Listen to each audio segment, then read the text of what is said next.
सध्या लडाख मधील राजकीय वातावरण पेटलं आहे। कारण गेल्या काही दिवसांपासून सामाजिक कार्यकर्ते सोनम वांगचुक यांच्या नेतृत्वाखाली लडाख मध्ये विद्यार्थी आंदोलन करत आहेत। या आंदोलनात 4 प्रमुख मागण्या करण्यात आल्या आहेत।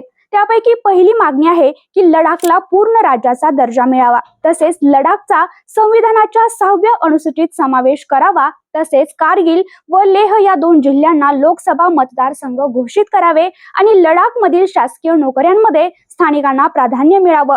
या मागण्यांसाठी विद्यार्थ्यांचे शांततेच्या मार्गाने आंदोलन चालले होते, मात्र बुधवारी याला हिंसक वळण प्राप्त झाले होते।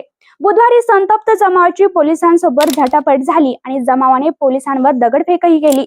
आंदोलकांनी लेह येथील भारतीय जनता पार्टीच्या कार्यालयावर दगडफेक करत कार्यालय पेटवून दिल्याने खळबळ माजली। आंदोलकांना पांगवण्यासाठी पोलिसांनी अश्रुधुराच्या नळकांड्या फोडल्या, तसेच काही ठिकाणी पोलिसांना आंदोलकांवर लाठी हल्ला करावा लागला। या हिंसाचाराच्या उद्रेकात 4 जणांचा मृत्यू झाला असून 59 जण जखमी झाले आहेत।